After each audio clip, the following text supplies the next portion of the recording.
Bless people. I was talking to Rosalie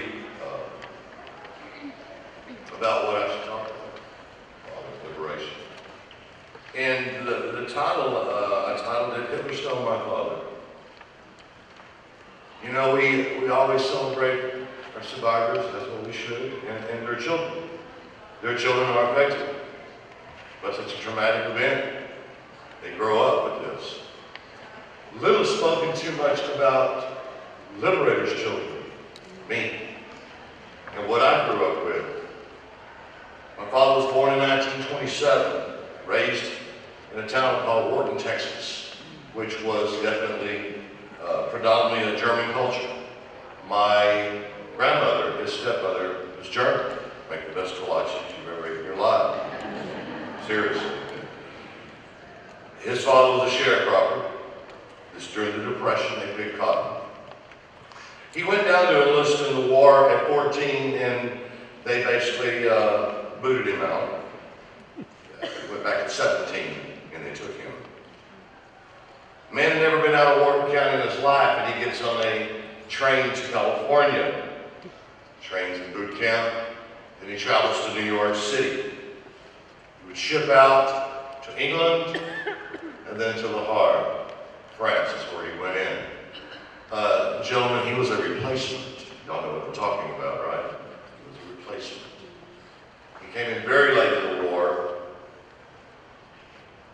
They found word that they needed the 42nd Rainbow Division around the Bavaria area. They thought that Hitler was trying to put the Waffen-SS last stand in the mountains of Berchtesgaden. Little did he know, at 17, he walks into a concentration camp called Dachau. He wasn't the first day, more or less the second day. He told me stories of what he saw, things that people are not supposed to see. The treatment of human beings, starved, the trains full of dead bodies, bodies and corpses piled up in the corners everywhere. Men crawling to him in skeleton form and kissing his feet. In the survivor community I work with, I am known as the son of an angel, which I hold very dearly to my heart. If you were in those camps and you saw the Americans and the Allies busting through the gates, you would think they had wings on their backs too. But these men saw things that, like I said, you should never see. He travels on to Mauthausen, where they liberated May the 5th, 1945, as a granite quarry. Terrible, terrible. He was staying in Linz and in Salzburg. The rest of his time there, he didn't have to be transferred to the Pacific. He comes home. He marries my mother. He worked for Dow Chemical. The man worked for 49 years for Dow Chemical. I will never live up to that, I can promise you. Something was always different about my father. He was a loving man. He was truly my hero. People ask me, who are your heroes? My mom and dad. They should be our heroes anyway. But my uncle, who was very close to his younger brother, was a joyful man, constantly joking and picking and having a blast. Incredible personality. My father didn't have that. And I always wondered as a young child. He buried himself in sports.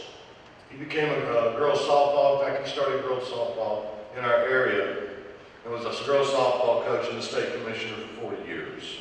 That's how he spent his time. A lot of my relatives say, yes, your father was different. Absolutely. In fact, you probably never really met your real father. It changed him that much. Never talked about it. Never. One day I was 10 years old, and I was going through my father's stuff like all 10-year-old boys do when parents aren't looking. Looking at his medals, his rifles. And I stumbled upon the book here. We're now in the 42nd Rainbow Division. As I studied through it, I saw pictures of Army men and tanks. Right up my alley. Loved it. I got to the middle of the book though, and I saw pictures that I'd never seen before. Dead, naked people piled, and corpses everywhere. About that time, my father came in the room.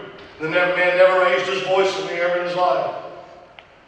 He grabbed the book from me with tears in his eyes, and he says, "You will never look at this book again." Trying to protect me.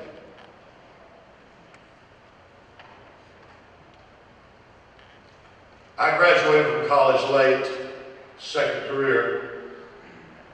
And when he found out that I was going to be a historian, he said, "We need to talk. We need to talk." I said, "Yes, we do." And for the last 4 years of his life, we spent every Sunday for 15 minutes. Because that's all he could talk before he broke into tears. My first trip to Auschwitz, he told my wife, not me, "Don't let it get to him too much." Even that many years passed, he still carried it, like a lot of young men do today.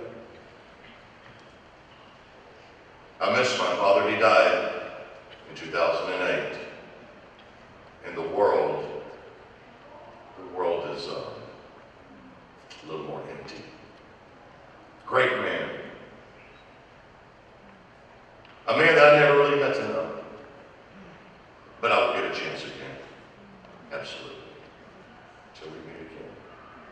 Just remember, the fingers of the Holocaust, they go everywhere. Even today. Even today. My students ask me, describe it. And I say one word. It's called evil. Evil exists. It exists then, and it exists now. And we as humans, we have to band together to stop this. Stop it. We've already had enough heartache. We've already had enough. It's taken too many lives. It's ruined too many lives. And it's taken too many sons from their father.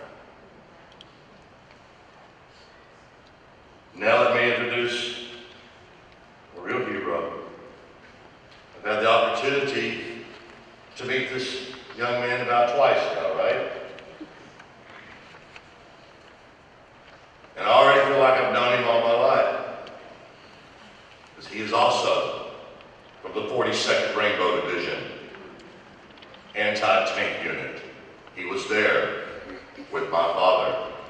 He saw everything that my father saw. This is a true hero. We have true heroes here. Thank you, thank you, thank you.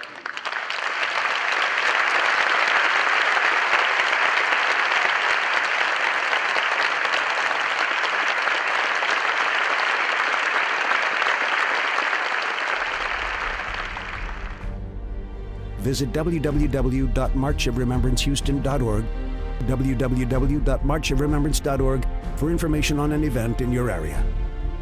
Here, Holocaust survivors, World War II veterans, and/or their families share their experiences as victims and liberators. Experience heartfelt testimonies, healing, and hope. Rise up and march against today's anti-Semitism. Marchofremembrance.org, marchofremembrancehouston.org.